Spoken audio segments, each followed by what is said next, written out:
स्वागत है नंदन, आभार है आप सबका एजुकेशन इलाहाबाद के चैनल पे। मैं हर्ष प्रवृत्ति अध्ययनरत छात्र इलाहाबाद विश्वविद्यालय उपस्थित हूँ आप सबके समक्ष कहती महत्वपूर्ण जानकारी के संदर्भ में ध्यानपूर्वक पूरी वीडियो को शुरू से अंत तक देखिएगा, जिससे कि महत्वपूर्ण जानकारी से वंचित न रह जाए। देखिए, जब से आप एलएलबी एंट्रेंस एग्जाम 2024 के इलाहाबाद विश्वविद्यालय की तैयारी कर रहे हैं, तब से आपने अपने विधिक जीवन का प्रारंभ किया है। और इस विधिक जीवन के उषा काल का अगर 10-15 मिनट मुझे आप दे रहे हैं, अर्थात इस वीडियो को दे रहे हैं, तो ये मेरा आश्वासन है और मैं आपको 100% ये वादा कर रहा हूँ कि आप इलाहाबाद विश्वविद्यालय एलएलबी एंट्रेंस एग्जाम 2024 के संदर्भ में A to Z इन्फॉर्मेशन इस वीडियो के माध्यम से प्राप्त कर लेंगे। वो किसी भी परिप्रेक्ष्य में हो, आपका कोई भी सवाल हो, क्वेरी हो, क्वेश्चन हो, इस वीडियो के अंतर्गत मैं उन सबको कवर करने जा रहा हूँ। और इसके बाद भी आपका अगर कोई सवाल रह जाएगा तो आप उसे कमेंट बॉक्स में अवश्य लिखिएगा, उस पर भी मैं बहुत जल्द आपको चीज़ें स्पष्ट कर दूँगा। ठीक है, तो इस पूरी वीडियो को देखना है। मैं आशा करता हूँ और मुझे विश्वास है कि आप पूरी वीडियो को देखेंगे, जिससे कि आपको A to Z जानकारी प्राप्त हो सके। इसमें आप देखिए कट ऑफ क्या जाती है, एडमिशन का प्रोसेस क्या रहता है, साथ ही साथ आपके कई ऐसे सवाल निकल के आते हैं जिन पर अक्सर विचार नहीं किया जाता है, उनको भी मैं इस वीडियो में सम्मिलित करने वाला हूँ। तो कई चीज़ें हैं, एप्लीकेशन फॉर्म से लेकर आपके एडमिशन प्रोसेस तक को इसमें डिटेल में बताऊँगा। सिलेबस बताने वाले हैं, बुक्स की बात करेंगे, बुक्स कैसे आप प्राप्त कर सकते हैं, PDF किस प्रकार से मिलेगी आपको, तमाम तरह की चीज़ों पर हम बात करने वाले। तो एकदम एनर्जेटिक रहिएगा, पूरी वीडियो को देखिएगा। और अगर पहली बार आए चैनल से तो फिर से कह रहा हूँ, जुड़ जाइएगा। यहाँ पे आपको फर्स्ट से लेकर लास्ट अपडेट तक मिलने वाली है इलाहाबाद विश्वविद्यालय पर स्नातक प्रवेश परीक्षा के संदर्भ में। ठीक है, चलिए स्टार्ट करते हैं। सबसे पहले एक चीज़ क्लियर करते हैं स्टार्टिंग से कि जो एलिजिबिलिटी होती है, ठीक है, योग्यता, वो क्या है, कितने लोग अर्ह होते हैं इस प्रवेश परीक्षा के लिए, अर्थात इलाहाबाद विश्वविद्यालय एलएलबी का जो एंट्रेंस एग्जाम होता है, कौन कौन जो है अभ्यर्थी दे सकते हैं। ये देखिए पहली स्टेप है, यहाँ से स्टार्ट करेंगे और लास्ट तक लेकर जाएंगे। तो पूरी वीडियो को देखिएगा। जो भी 10 मिनट की ये वीडियो बन रही है, ये बहुत ही ज़रूरी है आपके लिए, बहुत इंपॉर्टेंट है। आपको पूरे यूट्यूब पे इस तरह की कहीं वीडियो नहीं मिलेगी। कहीं आपको मान लीजिए प्रिपरेशन के लिए बताया जाएगा तो नहीं, और चीज़ें नहीं बताई, किसी में बुक्स बताया जाएगा तो प्रोसेस नहीं बताया जाएगा, किसी में डॉक्यूमेंट्स के बारे में बताया जाएगा तो कट ऑफ नहीं बताई जाएगी। लेकिन यह एक ऐसी वीडियो है पूरे यूट्यूब पर जिसपे कि आपको A to Z इन्फॉर्मेशन मिलने वाली है। तो अभी तक नहीं जुड़े हैं चैनल से तो जुड़ जाइएगा। यहाँ पे आपको बहुत ही अच्छी जो है अपडेट मिलेगी, एक्यूरेट और सबसे फास्टेस्ट अपडेट जो है इलाहाबाद विश्वविद्यालय PG एडमिशन के संदर्भ में हमारे चैनल के माध्यम से आपको प्रेषित की जाएगी। ठीक है, और चैनल टेलीग्राम से नहीं जुड़े तो वहाँ से भी जुड़ जाइएगा। वहाँ पे भी आपके जैसे कई छात्र छात्राएँ हैं, तो आप वहाँ जुड़कर अपनी समस्याओं का भी समाधान कर सकते हैं। चलिए स्टार्ट करते हैं। सबसे पहले देखिए एक चीज़ बता दे रहे हैं, आपका जो एलिजिबिलिटी क्राइटेरिया होता है वो 2 टाइप में होता है। ठीक है, पहला आपका जो स्टेप होता है वो ये होता है कि आपका ग्रेजुएशन होना चाहिए। साथ ही साथ दूसरा होता है कि आप जो है एंट्रेंस एग्ज़ाम आप जब क्लियर करते हैं, ठीक है, तब आपका एडमिशन इलाहाबाद विश्वविद्यालय में विधि पाठ्यक्रम में होता है। ठीक, अब देखिए एलिजिबिलिटी क्राइटेरिया जो है डिटेल से एनालिसिस कर दे रहा हूँ। कला, वाणिज्य, कृषि, इंजीनियरिंग, मेडिकल संकाय। ठीक है, संकाय का अर्थ होता है फैकल्टी। ठीक है, यानी जो आर्ट्स फैकल्टी से, कॉमर्स से, कृषि से, इंजीनियरिंग से, मेडिकल से, इन सब परीक्षाओं में, ठीक है, आपने यदि 45% यानी जनरल वाले, जनरल और जो EWS है वो 45%, OBC वाले 42% और SC और ST वाले 40% प्राप्तांक सहित उत्तीर्ण हैं, ठीक है, तो वो क्या है, वो एलिजिबल है। ठीक, वो क्या है, वो एलिजिबल हैं, वो अपना LLB में एडमिशन करा सकते हैं। जो भी आर्ट्स, कॉमर्स जो है, कृषि, इंजीनियरिंग, मेडिकल फैकल्टी परीक्षा में UR यानी अनारक्षित श्रेणी के अंतर्गत 45%, OBC यानी अन्य पिछड़ा वर्ग के अंतर्गत 42%, SC ST अनुसूचित जाति तथा अनुसूचित जनजाति के अंतर्गत 40% प्राप्तांक सहित उत्तीर्ण हैं, वे सभी योग्य हैं, वो इलाहाबाद विश्वविद्यालय में LLB जो में एडमिशन करवा सकते हैं। लेकिन एक और क्राइटेरिया क्या है कि आपको एंट्रेंस एग्जाम क्वालिफाई करना होगा। ठीक है, अब यहाँ से स्टार्ट होता है आपका एलिजिबिलिटी, मैंने बता दिया। अब स्टार्ट करते हैं आपका एलएलबी एंट्रेंस एग्जाम 2024 के संदर्भ में। अब A to Z चीज़ें बताई जाए आपको। सबसे पहला सवाल जो निकल कर आता है, आपको ये नहीं पता है कि इलाहाबाद विश्वविद्यालय जब एंट्रेंस एग्जाम कराता है तो उसमें PGAT फर्स्ट और PGAT सेकेंड क्या होता है, और LLB जो है इन दोनों में से किस में है। अब आप सबको लग रहा होगा कि हाँ ये सवाल तो चल रहा था मन में। एक चीज़ आपसे डिटेल में बता दूं कि PGAT फर्स्ट के अंतर्गत जितने कोर्सेज आते हैं, PGAT सेकंड के अंतर्गत जितने कोर्सेज आते हैं, वो मैंने उस पर डिटेल वीडियो बनाई है, आप जाकर देखिए। लेकिन अब आप ये उसमें कहेंगे कि उसमें तो बताया ही नहीं गया कि LLB किसके अंतर्गत आया है। अब मैं इसमें बता दे रहा हूँ। देखिए, जब आप एप्लीकेशन फॉर्म जब इलाहाबाद विश्वविद्यालय का भरेंगे एंट्रेंस का, ठीक है, PG का, तो वहाँ पर 3 ऑप्शन आपको दिखेगा। पहला IPS कोर्सेज का होता है, ठीक है, यानी इंस्टीट्यूट ऑफ प्रोफेशनल स्टडी, जिसके अंतर्गत MCA आता है, MWOC आता है, ठीक है, फूड न्यूट्रिशन साइंस आता है, फूड न्यूट्रिशन का, ये सब चीज़ें जो है IPS कोर्सेज में आती हैं, ठीक है, जो सेल्फ फाइनेंस का कोर्सेज होता है। उसके बाद दूसरा ऑप्शन, आप अगर आपको जो है इन सब का जो है एंट्रेंस देना है, तो आप सब पहले ऑप्शन पे क्लिक करते हैं जो IPS के कोर्सेज होते हैं। लेकिन अब दूसरा ऑप्शन वहाँ पे देता है आपका PGAT फर्स्ट, PGAT सेकंड, जिसमें PGAT सेकंड के अंतर्गत LLM, B.Ed, M.Ed ये सब आते हैं। लेकिन आपको LLB करना है तो उसका लिए तीसरा ऑप्शन रहता है, ठीक है, जिसमें LLB ऑनर्स करके लिखा रहता है। तो जिनको भी LLB करना रहे वो ये याद रखेंगे ना, उनको PGAT फर्स्ट का ऑप्शन सेलेक्ट करना है ना सेकंड का। जब एप्लीकेशन फॉर्म फिल करेंगे तो जैसे यूनिवर्सिटी वेबसाइट पे आएंगे, एडमिशन एंट्रेंस वाला फॉर्म, एप्लीकेशन फॉर्म वाली पोर्टल पे आएंगे, तो वहाँ पे 3 ऑप्शन रहेगा, IPS का, PGAT फर्स्ट, PGAT सेकंड का, और तीसरा रहता है LLB का, LLB ऑनर्स, ठीक। यानी LLB ऑनर्स का जो ऑप्शन रहता है उसी पे आपको क्लिक करना है, और उसके बाद जो है आप अपना एप्लीकेशन फॉर्म भरेंगे, ठीक। वहाँ जब उस फॉर्म को अपना ओपन करेंगे तो सबसे पहले वहाँ पर रजिस्ट्रेशन होता है, उसके बाद एप्लीकेशन फॉर्म फिल करने की प्रोसेस स्टार्ट होता है। जब एप्लीकेशन फॉर्म फिल करने की प्रोसेस आप स्टार्ट करेंगे तो उसके सबसे पहला जो विकल्प आपको बनना रहता है वो होता है कोर्स, कि किस कोर्स के लिए आप अप्लाई कर रहे हैं। तो वहाँ आप जैसे सेलेक्ट करेंगे तो वहाँ पे एक ही ऑप्शन लिखा रहता है LLB आपका, तो आप उसी LLB पे क्लिक कर देंगे, बस आपका इतना प्रोसेस है, ठीक। आप PGAT फर्स्ट, PGAT सेकंड के चक्कर में मत पड़िएगा। अब एप्लीकेशन फॉर्म की बात हो रही है तो एप्लीकेशन फॉर्म की फीस कितनी लगेगी। लास्ट ईयर जो आपकी एप्लीकेशन, देखिए इस वर्ष अगर एप्लीकेशन फॉर्म में वृद्धि होगी तो मैं बता दूंगा, लेकिन लास्ट ईयर क्या लगा था वो तो मैं बता ही दे रहा हूँ। जनरल, EWS और OBC की, यानी जो भी छात्र या छात्राएं जनरल कास्ट से हैं, EWS से हैं या OBC से हैं, ठीक है, तो उनकी फ़ीस लगेगी 800 रुपये एप्लीकेशन फॉर्म फीस। जो SC से हैं, ST से हैं, PH से हैं, PH यानी फिजिकल हैंडीकेप, उनकी फ़ीस लगेगी 400 रुपये, ठीक है। समझ गए होंगे अब आप सब कि 800 रुपये किन किन की एप्लीकेशन फॉर्म फीस है, जनरल, EWS, OBC की, SC, ST, PH की 400 रुपये। ये चीज़ होगी एप्लीकेशन फॉर्म फीस के संदर्भ में। अब एक चीज़ मैं बता दूं, आपका कुछ चीज़ें शुरू में ही बता दे रहा हूं कि नेगेटिव मार्किंग आपकी नहीं है, ठीक है। नेगेटिव मार्किंग आपको नहीं आपको देखने को मिलेगी। 2019 से ही जो है परास्नातक प्रवेश परीक्षा में इलाहाबाद विश्वविद्यालय की नेगेटिव मार्किंग नहीं रखता है। और ये भी याद रखिएगा, LLB का जो एग्ज़ाम है इलाहाबाद विश्वविद्यालय सेल्फ कंडक्ट कराता है, स्वयं कंडक्ट कराता है। कितने बच्चे तो CUET के PG में वो पता नहीं कहाँ से पता करते हैं साइबर कैफ़े में कि LLB का फॉर्म भरना है। अब उन सबको ज़्यादा नहीं पता होता है, लेकिन आप ये जान लीजिए कि अगर इलाहाबाद विश्वविद्यालय से आपको LLB करना है तो ये प्रवेश परीक्षा स्वयं इलाहाबाद विश्वविद्यालय अपने स्तर से कंडक्ट कराता है, जिसका फॉर्म आपका मई के प्रथम से द्वितीय सप्ताह में आने की संभावना है। इस वर्ष थोड़ा विलंब हो रहा है, पिछले वर्ष 25 अप्रैल तक फॉर्म आ गया था, लेकिन इस वर्ष थोड़ा देर हो रहा है, लेकिन देर से ही वो आ जाएगा फॉर्म, ठीक है। हर एक संकट कहले वो आज नहीं तो कल, तो मई के द्वितीय सप्ताह तक आपको फॉर्म देखने को मिलेगा। और जब फॉर्म आ जाएगा तो मैं भरना सब बता दूंगा, क्या क्या चीज़ें, डॉक्यूमेंट क्या क्या लगेगा, वो सब वीडियोस आपको आई बटन पे कहीं ना कहीं दिखेगी, वो उसको क्लिक करके देखिएगा। ये वीडियो के एंड में भी वो चीज़ें आपको दिखेगी, कई महत्वपूर्ण वीडियोस, तो उस पर क्लिक करके आप जो है रीडायरेक्ट वहाँ से हो जाइएगा। निगेटिव मार्किंग मैंने बता दी, गैप ईयर का प्रावधान होता है, आपको पता है। अगर एक आपका जो है लास्ट ईयर डिग्री से, ये चीज़ याद रखिएगा, पता नहीं क्या क्या कोर्स आप लोग कर लेते हैं, उसके बाद जो PG करने आते हैं और उसके बाद कहते हैं भैया ये कोर्स किए हैं, इस साल किए थे तो क्या नंबर कटेगा। कोई B.Ed कर लेता है, BA कभी किया रहता है, आप MA कर रहा है, तो ये याद रखिएगा, जो भी आप एजुकेशन क्वालिफिकेशन की डिग्री अपनी डालते हैं, लास्ट डिग्री का ही ईयर से आपका यहाँ पे जो है मतलब देखा जाता है कि आपका गैप ईयर कितना है, ठीक है। लास्ट जो डिग्री आप भरते हैं उसी के ईयर से गैप ईयर का प्रावधान होता है, तो ये चीज़ ध्यान रखिएगा। 1 साल का गैप रहता है तो 5% नंबर डिडक्ट होता है। किसमें से डिडक्ट होता है, आप जो एंट्रेंस एग्जाम में प्राप्त करते हैं, जो प्राप्तांक होता है आपका, उसमें से। 1 साल का गैप है 5%, 2 साल का गैप है तो 10% नंबर कटता है, 3 साल का गैप है तो 15% नंबर कटता है, 4 साल के उससे अधिक है तभी 15% नंबर आपका डिडक्ट होता है। गैप ईयर चीज़ें आप समझ गए होंगे। अब इसके बाद हम बात करें सीट्स की, कहाँ ये अवेलेबल है ये कोर्सेज।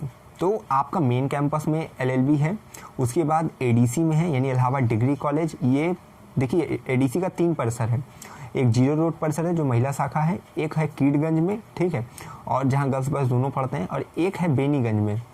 बेनीगंज का जो परिसर है वो विधि फैकल्टी है, ठीक है, लॉ फैकल्टी है इलाहाबाद डिग्री कॉलेज का। तो वहाँ पे आपको जो है अपना अवेलेबल रहता है। तो सीट्स आपकी मेन कैंपस में है, ADC में और CMP में है, ठीक है, चौधरी महादेव प्रसाद डिग्री कॉलेज। तो यहाँ पे आपको लॉ की फैकल्टी देखने को मिलेगी। अब यहाँ सीट्स अगर बता दें तो 375 सीट्स आपकी मेन कैंपस में है, 375 सीट्स आपकी जो है CMP में है, और 375 सीट्स आपकी ADC में, यानी प्रत्येक जगह 375 सीट्स है। सबकी फीस भी बता दूंगा, इधर उधर परेशान नहीं हो, सबकी कट ऑफ भी बताऊंगा, पूरी वीडियो को देखना है, ठीक है, इसकी बिल्कुल नहीं करना है। अभी तो और महत्वपूर्ण जानकारी आपको बताने जा रहा हूँ। इसके बाद बात करें एग्ज़ाम के पैटर्न पे, ये चीज़ें समझिएगा, कंफ्यूज मत होइएगा। 150 क्वेश्चन आते हैं, प्रत्येक क्वेश्चन 2 अंक का होता है, 300 का टोटल होता है। ठीक, पेपर 3 खंड में डिवाइड रहता है। पहला आपका होता है लैंग्वेज कम्प्रीहेंशन, दूसरा आपका जो पार्ट बी होता है उसमें होता है जनरल अवेयरनेस, जीके, ठीक है, ये सब रहता है जीके जीएस रिलेटेड। तीसरा जो होता है वो आपका होता है आपका लीगल एप्टीट्यूड से रिलेटेड, जिसमें आपका रीजनिंग, मेंटल एबिलिटी और लीगल एप्टीट्यूड आता है। सेकंड जो होता है वो जनरल अवेयरनेस, करंट अफेयर होता है, और जो फर्स्ट होता है वो लैंग्वेज कम्प्रीहेंशन होता है। इसमें से प्रत्येक में से कितने क्वेश्चन पूछे जाता है ये भी बता देते हैं। अब देखिए नंबर ऑफ क्वेश्चंस की अगर बात करें तो जो फर्स्ट पार्ट होता है ये लैंग्वेज कम्प्रीहेंशन में हिंदी लैंग्वेज कम्प्रीहेंशन और इंग्लिश लैंग्वेज कम्प्रीहेंशन, ठीक है। तो हिंदी के 25 क्वेश्चन आएंगे, इंग्लिश के 25 क्वेश्चन आएंगे। इन सब में देखिए अभी सिलेबस क्या होता है वो भी अभी मैं वीडियो के लास्ट में डिस्कस करने वाला हूँ, ठीक है। बस ये भी अभी ऊपर से समझिए, अभी डिटेल में भी जो है पूरी वीडियोस को, पूरी जो है जानकारी को बताऊँगा। तो 25 क्वेश्चन हिंदी के, 25 क्वेश्चन इंग्लिश के, यानी कि जो आपका पेपर जो 3 खंड में मैंने बताया, तो फर्स्ट खंड से आपके 50 क्वेश्चन आएंगे, ठीक। अब जनरल जो सेकंड खंड होता है, जो पार्ट बी होता है, इसमें जनरल अवेयरनेस और करंट अफेयर, इसमें जो है 50 क्वेश्चन आएंगे, ठीक है, 50 क्वेश्चन आएंगे। अब इसके बाद जो पार्ट थर्ड होता है रीजनिंग, मेंटल एबिलिटी और आपका लीगल एप्टीट्यूड। तो रीजनिंग और मेंटल एबिलिटी दोनों को मिलाकर 25 क्वेश्चन और जो है लीगल एप्टीट्यूड को मिलाकर, लीगल एप्टीट्यूड का अलग 25 क्वेश्चन। तो यानी कि पार्ट जो थर्ड है सी है, इसमें भी आपके 50 क्वेश्चन आपको देखने को मिलेंगे। इस प्रकार करके 50 question part A, 50 question part B, 50 question part जो है 3, इसमें तीनों को मिलाकर 150 क्वेश्चन होते हैं, प्रत्येक क्वेश्चन 2 अंक का और आपका 300 मार्क्स का टोटल होता है। समझ गए होंगे आप सब। इसके बाद मैं बता दूं, अगर इसमें बात करें आपकी कट ऑफ की, ठीक है, कट ऑफ कितनी जाती है मेन कैंपस में, तो मेन कैंपस के लास्ट ईयर की कट ऑफ बता दे रहा हूँ, हाईएस्ट स्कोर भी बताऊंगा। एंट्रेंस एग्जाम जो हुआ था लास्ट ईयर 2023 का, उसमें हाईएस्ट स्कोर कितना गया था, ठीक। तो कट ऑफ की अगर बात करें तो आपका जो first cut off main campus का आपकी बार गया था वो गया था अनारक्षित श्रेणी का यूआर का 187, ठीक है, यूआर का 187 गया था, और उससे अधिक जिसका था वो अपनी फर्स्ट काउंसलिंग में एडमिशन करा सकता था। और एसटी का आया था कट ऑफ फर्स्ट 114, और उससे अधिक जिसका था वो एसटी कैटेगरी के अंतर्गत एडमिशन करा सकते थे। फर्स्ट कट ऑफ में यूआर का आया था केवल और एसटी का आया था, बाकी एससी, ओबीसी, डब्ल्यूएस को सबको अनारक्षित श्रेणी के अंतर्गत अपना एडमिशन कराना था, जिसका भी 187 या उससे अधिक था वो अपना एडमिशन करा सकते थे, ठीक। उसके बाद जो तीसरी कट ऑफ आई थी मेन कैंपस की, वो आई थी ओबीसी की और एससी की, एसटी की, ईडब्ल्यूएस जनरल की नहीं आई थी, ठीक। अब ऐसा नहीं कि पहले दूसरी कट ऑफ नहीं आई तो ऐसा नहीं कि तीसरी कट ऑफ में भी नहीं आएगा, आता है, कुछ जो है चीज़ें रोक देते हैं। तो जो तीसरी कट ऑफ आई थी उसमें ओबीसी की 174 गई थी कट ऑफ, ठीक, रिजर्वेशन की सब कट ऑफ आ गई थी। ओबीसी की 174.8, उससे अधिक जिसका था वो अपना एडमिशन करा सकते थे मेन कैंपस में। एससी में 164, उससे अधिक जिसका था वो अपना एडमिशन करा सकते थे, और एसटी में 58, उससे अधिक जिसका था वो अपना एडमिशन करा सकते थे। चौथी कट ऑफ जो गई थी उसमें देखिए आपका मेन कैंपस का जो कट ऑफ आया था अनारक्षित श्रेणी का, यानी जनरल वालों का, वो आया था 182.4, या उससे अधिक जिसका था वो अपना एडमिशन करा सकते हैं। ईडब्ल्यूएस का 181.4, उससे अधिक जिसका था वो अपना एडमिशन करा सकते हैं। ओबीसी का 172, उससे अधिक जिसका था वो अपना एडमिशन करा सकते थे, और एसटी में 58, उससे अधिक जिसका था वो अपना एडमिशन करा सकते थे। तो ये आपकी कट ऑफ आई थी मेन कैंपस की, ठीक है। अब जहाँ तक आप समझ गए होंगे मेन कैंपस की जो मैंने पहली, तीसरी, चौथी कट ऑफ बताई, उससे आपको अंदाज़ा लग गया होगा। सीएमपी की बात भी मैं बता दे रहा हूँ, सीएमपी की भी और एडीसी की भी चीज़ें बता दे रहा हूँ। सीएमपी की तो पहली कट ऑफ गई थी जो है सीएमपी की, वो 185 गई थी, यानी 185 उससे अधिक जिसका था वो अपनी फर्स्ट जो है कट ऑफ के अंतर्गत एडमिशन करा सकते थे फर्स्ट काउंसलिंग में। उसके बाद यही आपकी 185 चलते चलते आपकी जो छठी कट ऑफ आई थी, छठी कट ऑफ वो आई थी आपकी 181, वो भी यूआर के अंतर्गत ही थी। और देखिए बहुत कट ऑफ आती है सीएमपी में, धीरे धीरे नंबर कम कर करके करते हैं, इसलिए परेशान ना हुआ करें कि 5-6 कट ऑफ चली गई लेकिन नंबर कमी नहीं हो रहा, तो जाता है, वो बहुत नीचे जाता है। तो 181 आपकी जो है सीएमपी की छठी कट ऑफ थी। एडीसी की जो है लेट में एडमिशन स्टार्ट हुए थे, क्योंकि बीसीआई जो है बार काउंसिलिंग ऑफ इंडिया के तहत माध्यम से उसको जो है उसका जो पाठ्यक्रम था उसको वेरीफाई और तमाम तरह की चीज़ें जो है वहाँ पे अटकी हुई थी। तो इस वर्ष जो है 2023 में एडीसी में एलएलबी का एडमिशन बहुत लेट हुआ था, तो उसमें ज़्यादा बच्चों का हुआ भी नहीं था क्योंकि कट ऑफ हाई चली गई थी उसकी। लेकिन ये है कि आपकी 185 से 190 के मध्य में उसकी पहली से लेकर चौथी, पाँचवीं कट ऑफ इतनी ही 185 के आसपास ही चल रही थी, ठीक। अगर मैं बताऊं आपको टॉपर्स का मार्क्स, यानी कि 2023 का एंट्रेंस एग्जाम जो हुआ था एलएलबी का, इसमें टॉपर्स के मार्क्स क्या थे, तो जो पहला जो मार्क्स हाईएस्ट स्कोर था वो था 256, दूसरा जो हाईएस्ट स्कोर था वो था 237.3, और तीसरा जो था वो 222 था। तो आपको तैयारी बहुत जम के करनी है, क्योंकि एंट्रेंस का जो है मार्क्स भी हाईएस्ट मार्क्स भी हाई जाता है। अगर आपको टॉप करने का कुछ इरादा है तो और तैयारी अच्छे से करनी पड़ेगी, और बाकी कट ऑफ तो हाई जाता ही है।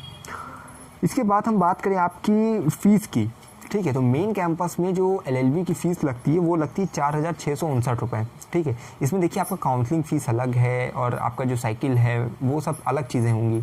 अभी मैं कोर्स की केवल बात कर रहा हूँ। कोर्स की फ़ीस जो है 4,659 रुपये मेन कैंपस की है, CMP की 4,914 रुपये है, ठीक है, और ADC की 5,190 रुपये है। इसमें देखिए ADC का मैं बता दे रहा हूँ, एप्लीकेशन फॉर्म फीस 200 रुपये अलग लगेगा, फिर इन्रॉलमेंट 400 रुपये अलग, ये सब चीज़ें अलग होती हैं उसकी। तो ADC की जो कोर्स की फ़ीस मैं बता रहा हूँ 5,190 रुपये और CMP की 4,914 रुपये और जो है इलाहाबाद विश्वविद्यालय मेन कैंपस की 4,659 रुपये आपको फ़ीस देनी है, ठीक है। चीज़ें आप समझ गए हैं। अब इसके बाद बात करें आपकी बुक्स की, ठीक है। बुक्स की बात करें तो देखिए शिल्पी के ले लीजिए, और नहीं ले पा रहे हैं अगर बाहर है ज़िले से, ठीक है, या आप यहाँ के लोकल व्यक्ति नहीं हैं इलाहाबाद के, तो आप ऐसा कर सकते हैं, आप अपने जो टेलीग्राम ग्रुप में जो हमारे, आप जाइए बात करिएगा, अपना एक छोटा सा टेलीग्राम ग्रुप बना लीजिए जिसमें LLB के बच्चों को आप अपना जो है रखिए और उसमें बात करके अपना जो है डिस्कस करके ये करिए कि 5 बच्चे भी अगर मान लीजिए कि 50-50 रुपये भी अपना इंक्लूड कर देते हैं, ठीक है, 25 रुपये हो जाता, 250 रुपये, 250 रुपये हो जाता है। तो अगर आप मान लीजिए कि 100 रुपये कर लेते हैं बच्चे, 5 बच्चे 500 रुपये हो जाता है। इस प्रकार से जो बुक्स की जो प्राइस है वो आपकी देखिए 300 से 400 के आसपास रहने वाली, क्योंकि अभी जो लास्ट ईयर जो बुक थी मैंने देखा था 280 रुपये उसकी प्राइस थी, लेकिन अब तो बढ़ गई होगी। तो मान लीजिए 400 रुपये चली गई हो, ठीक है, या 350। तो अगर आप बात कर लेते हैं 100 रुपये भी अगर 4-5 बच्चे दे देते हैं तो आप सब जो है मुझे पे कर देते हैं, तो उसके बाद मैं बुक ले आकर PDF बनाकर आपको सेंड कर दूंगा। तो आपके पास LLB की बुक हो जाएगी शिल्पी की। उसमें देखिए आपको GK GS, ठीक है, उसके मेंटल एबिलिटी और लीगल एप्टीट्यूड सब चीज़ें मिलेंगी एकदम अच्छे से, ठीक है। तो वो बुक्स मैं ले आके आपको PDF बना कर दे दूंगा, लेकिन इसके लिए आपको अपने ग्रुप में बात करनी होगी, कंट्रीब्यूशन अच्छे से करना होगा। उसके बाद जब आप बात कर लीजिएगा तो मुझे सूचित कर दीजिएगा, मैं आपको बुक प्रोवाइड करा दूंगा। आप PDF मत चिल्लाइएगा जब तक अपना जो है बातचीत मत कर लीजिएगा, मतलब सही से कर लीजिएगा, निष्कर्ष निकाल लीजिएगा, तब मुझसे जो है संपर्क करिएगा। और सबसे पहले टेलीग्राम से जुड़िए आप लोग, वहाँ से आपको बहुत लाभ प्राप्त होगा। मैंने बुक की जो है एक डेमो वीडियो डाल दी है कि बुक किस प्रकार दिख रही है, क्या क्या चीज़ें उसके अंदर है, वो वीडियो जाकर देखिएगा, ठीक है। अब हॉस्टल की बात करें कि हॉस्टल अलॉट होता है, सभी को होता है, याद रखिएगा। कॉलेजेस में नहीं है, CMP DC में नहीं मिलेगा आपको मेन कैंपस में LLB के लिए जो है। आप जो भी छात्र होंगे, छात्राएं होंगी, उनको LLB जो वाले जो होंगे उनको मेन कैंपस में केवल हॉस्टल मिलता है। हॉस्टल की जो कट ऑफ होती है, जो पहली कट ऑफ गई, यानी मान लीजिए आपकी जो मेन कैंपस की कट ऑफ गई 187, इससे 10-15 नंबर आगे जोड़िएगा, ठीक है, उतने ही आप अगर जिसका ज़्यादा रहेगा उसी को मिलता है। मैं पहले ही चीज़ें बताता हूँ कि फर्स्ट कट ऑफ जिसकी जाती है, जितनी जाती है, उसमें जिनका नंबर होता है उन्हीं को जो है हॉस्टल की सुविधा प्राप्त भी होती है, क्योंकि हॉस्टल की कट ऑफ हाई जाती है। तो मेन फर्स्ट कट ऑफ जितनी जाए उससे 10 नंबर जोड़ के आगे रखिएगा, अगर उतना नंबर है तो आपको हॉस्टल मिलेगा, ठीक। और SC ST OBC वालों को, मतलब OBC WS वालों का देखिए थोड़ा आस ही पास रहता है, और SC ST वालों को छूट मिलती है, तो SC ST वालों को तो हो जाता है कम में भी। ये हॉस्टल का चीज़ें मैंने बता दिया। देखिए बच्चा क्या है, सिलेबस, ठीक है, बाकी सब चीज़ें कवर कर दी गई हैं। और एक चीज़ मैं बता दूं, एक बच्चे कई पूछ रहे हैं कि एक पता नहीं कहाँ से आप सबके मन मानस मस्तिष्क में आता है नॉन सब्जेक्ट कैंडिडेट कुछ नहीं होता है। एंट्रेंस एग्जाम का जो पूरा सिलेबस है वो ये सबके लिए एक ही रहेगा, ठीक। चाहे आप BA BSc जो भी चीज़ें हैं ये बार बार नहीं पूछेगा। इसमें LLB का आप एंट्रेंस देने जा रहे हैं तो आपको LLB का पूरा पढ़ना होगा, जो भी आपका सिलेबस है, अभी सिलेबस बता दे रहे हैं। अभी देखिए आप ये समझिए कि आपने इस वीडियो में क्या क्या अभी समझा है, ठीक है। एक बार फिर से कवर आउट कर दे रहा हूँ। आपने एलिजिबिलिटी समझाई, मैंने आपको application form fees, PGT first में है, PGT सेकंड में है, किस में है वो चीज़ें मैंने बताई है। निगेटिव मार्किंग नहीं है ये बताइए, गैप ईयर का प्रावधान आपको बताया, एग्जाम पैटर्न बताया है, पेपर कितने जो है खंड में विभाजित होता है वो बताया मैंने, नंबर ऑफ क्वेश्चन बताया, नंबर ऑफ ड्यूरेशन समझ, एग्जाम का ड्यूरेशन 2 घंटा होता है, ठीक, ये याद रखिएगा, अभी भूल गया था मैं। ड्यूरेशन बता दिया, उसके बाद कट ऑफ बता दिया, मेन कैंपस की बताइए, CMP की, ADC की बताइए, बुक भी बता दी, शिल्पी की आप ले सकते हैं, ठीक है। हॉस्टल की कट ऑफ की अपडेट दी है मैंने, टॉपर्स के मार्क बताए हैं, फीस बता दी मेन कैंपस की, CMP की, ADC की एडमिशन फीस, ठीक। तो तमाम तरह की चीज़ें मैंने इस वीडियो में कवर की है। अब चलिए आपको सिलेबस बताते हैं। सिलेबस में बात करें, देखिए आपका लैंग्वेज कम्प्रीहेंशन, आपको जैसे मैंने बताया खंड 1 जो है लैंग्वेज कम्प्रीहेंशन है, जिसमें आप जो है उसमें देखिए आपको पर्यायवाची, विलोमार्थी शब्द, ठीक है, उसके बाद शब्दों के अर्थ, ठीक है, शब्दानुवाद, व्याख्या, शब्दों का वाक्यों में प्रयोग, अशुद्ध वर्तनी, वाक्य रचना, ये सब चीज़ें, शब्द प्रयोग के शुद्धिकरण, ये सब चीज़ें आपको पढ़नी है। अगर आप बुक लेंगे तो वो चीज़ें आपको पहले भी पता चलेगी। आप चाहें तो अलग अलग जो है वीडियोस, मतलब एक मैंने वीडियोस बनाई थी, अभी मैं जो है वीडियो के लास्ट में या आई बटन पे वो वीडियोस की लिंक दूंगा, तो उसमें मैंने एक एक पार्ट, यानी अगर आपको इंग्लिश से बहुत अच्छे से तैयार करना है तो उसके लिए आपको कौन सी बुक लेनी चाहिए, ठीक है, वो चीज़ें मैंने पहले ही बताई। अगर मैं बताऊँ, अगर ऐसे ही बता दे रहा हूँ, चलिए मैं उस वीडियो को देखिएगा। उसमें मैंने हर एक वीडियो को, हर एक सब्जेक्ट्स की रिलेटेड आप कौन कौन सी, जैसे लक्ष्मीकांत ले सकते हैं लीगल के लिए, ठीक है, बाकी इंग्लिश के लिए आप क्या ले सकते हैं, पियर्सन की बुक किसके लिए है, वो चीज़ें मैंने बताई, उस वीडियो को देख लीजिए। लेकिन अगर आपको एक ठीक है एक पूरी एक बोला जाए तो आपको मिश्रित बुक चाहिए जिसमें सब चीज़ें हों, तो आप शिल्पी ले सकते हैं। इसके बाद देखिए कोई ऐसा प्रचार उचार नहीं कर रहे हैं, बस आपकी सुविधा के लिए बता रहा हूँ। नहीं तो आप जब यूनिवर्सिटी कैंपस में जब इधर उधर कटरा में घूमेंगे तो आपको और अच्छी बुक्स मिलेंगी। लैंग्वेज में मैंने बता दी किस प्रकार से क्वेश्चंस आते हैं, ठीक है। अभी इस पूरा सिलेबस में डाल दूंगा, टेलीग्राम पे भी डाल दूंगा और जो कम्युनिटी पोस्ट पे भी डाल दूंगा। पार्ट 2 की बात करें, ठीक है, व्याकरण और अलंकार ये सब पार्ट ए में आएगा आपका, ठीक है, बस 19 प्रश्न होंगे इसमें सब। इसके बाद देखिए पार्ट बी जो है, इसमें जो है आपका मैंने बताया सामान्य ज्ञान, general current affair, general awareness. इसमें क्या है, सामान्य ज्ञान प्रारंभिक प्रारंभिक प्रश्नों के साथ विश्व में भारतीय इतिहास, भूगोल, पर्यावरण, संस्कृति के प्रमुख तथ्यों, भारतीय राष्ट्रीय आंदोलन, विज्ञान एवं प्रौद्योगिकी, समकालीन राष्ट्रीय, क्षेत्रीय, अंतर्राष्ट्रीय राजनीति, आर्थिक प्रदेश, अंतर्राष्ट्रीय संस्थाओं, संधियों आदि के अभिज्ञान पर लिखित वस्तुनिष्ठ प्रश्न होंगे, ठीक है। इसके बाद जो पार्ट 3 है आपका, यानी कि आपका जो है रीजनिंग, मेंटल एबिलिटी और लीगल एप्टीट्यूड। इसमें याद रखिएगा विधिक क्षमता में संविधान, विधिक व्यवस्था, संवैधानिक विधिक सिद्धांतों एवं व्यवहार से संबंधित प्रश्न होंगे आपके। अब डिटेल सिलेबस में डाल दूंगा कम्युनिटी की पोस्ट में और टेलीग्राम पे। अगर आपका अभी भी, मुझे जहाँ तक लग रहा है, मुझे अनुमान है कि आपका हर एक चीज़ तो मैंने सॉल्व कर दिया होगा। आप अब वही लोग क्वेश्चन पूछेंगे जो लग रहा है पूरी वीडियो नहीं देखे रहेंगे। आप पहले एक वीडियो फिर से देखिएगा, फिर भी आपके सवाल रह जाएंगे। कमेंट बॉक्स खुला हुआ है, आप कमेंट करिएगा। ये याद रखिएगा हर्ष प्रवृत्ति हर एक कमेंट्स को देखते हैं, उसको समझते हैं और रिप्लाई करने के योग्य होता है तो उसका रिप्लाई करते हैं, ठीक है। फिर भी आपका कोई सवाल रहेगा तो करिएगा जरूर कमेंट बॉक्स में। आप मुझसे सीधे जुड़ सकते हैं, टेलीग्राम ग्रुप ज्वाइन करिए, मुझे पर्सनल मैसेज कर सकते हैं और अपनी समस्याओं का समाधान प्राप्त कर सकते हैं, ठीक है। तो चीज़ें मैंने स्पष्टता बता दी हैं और अगर अभी तक चैनल से नहीं जुड़े तो जुड़ जाइएगा। यहाँ पे आपको फर्स्ट से लेकर लास्ट अपडेट तक मिलती रहेगी। हम आपकी प्रवेश परीक्षा से लेकर आपकी प्रवेश दिलाने तक आपके साथ नित्य कदम कदम मिलाकर चलते रहेंगे। और एक बात मैं हमेशा आपसे कहता हूँ, फिर कह रहा हूँ कि अगर है इलाहाबाद विश्वविद्यालय में प्रवेश किया तो हम पर रखिए विश्वास। हमें विश्वविद्यालय के पास कोई भी खबर खास पहुँचाते रहेंगे आपके पास। बहुत बहुत धन्यवाद, बहुत बहुत आभार।